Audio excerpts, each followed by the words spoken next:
durant les 4 dernières années, le Maroc a démantelé 8000 cellules de trafic d'êtres humains. Mhm. Que le Maroc a avorté 14 000 tentatives de migration clandestine, dont 80 tentatives d'incursion ou d'assaut sur la ville de Ceuta.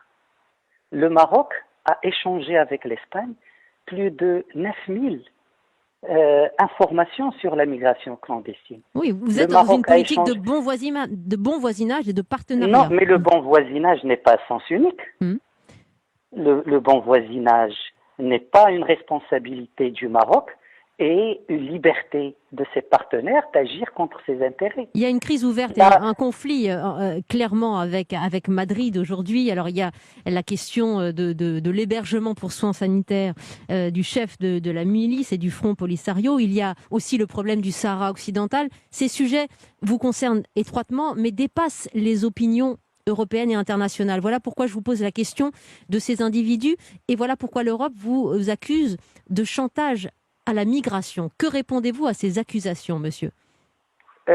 comme je l'ai dit, le problème est mal posé. C'est comme si le Maroc avait une obligation d'agir pour protéger l'Europe.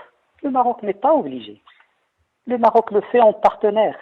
Et le partenariat a des fondements. Le partenariat est réciproque.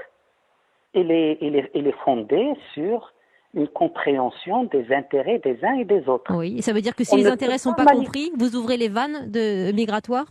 Non, ce que je dis, c'est que on ne peut pas manigancer le soir contre le partenaire et lui demander le lendemain d'être loyal. L'Espagne n'a pas consulté l'Europe avant de prendre les décisions qui touchent les intérêts du Maroc. L'Espagne n'a pas consulté l'Europe avant de passer outre des normes même Schengen pour accepter l'entrée de manière frauduleuse d'une personne recherchée par la justice espagnole. Donc l'Espagne a créé une crise et il veut la faire assumer à l'Europe. L'Espagne est le partenaire direct du Maroc lorsqu'il s'agit de questions migratoires. Aujourd'hui, où en sont les relations diplomatiques, monsieur le ministre des Affaires étrangères du Maroc, avec votre partenaire espagnol ? Contrairement à ce que dit madame la ministre espagnole, il n'y a pas de contact entre le Maroc et l'Espagne depuis le déclenchement de cette crise. Et contrairement à ce qu'elle dit, le Maroc n'a jamais été informé de la venue de cet individu. Aujourd'hui, le Maroc pose des questions simples. Est-ce qu'il est normal, dans un état de droit, par rapport à un partenaire comme le Maroc, de falsifier un passeport, d'usurper une identité pour faire entrer quelqu'un sur le territoire européen? C'est un homme que vous recherchez, le chef des milices séparatistes du Front Polisario, je le dis parce que ce n'est pas clair pour les auditeurs. Est-ce qu'il est normal que ce monsieur est poursuivi en Espagne par rapport à 4 plaintes? Une plainte de viol d'une citoyenne espagnole, une plainte pour terrorisme d'une association des victimes du terrorisme espagnol des îles Canaries, une plainte pour torture. Ça veut dire, monsieur Bourita, que tant que ce problème ne sera pas résolu, que l'Espagne ne vous aura pas recontacté, ce partenariat pour vous et ces relations de bon voisinage ne tiennent plus?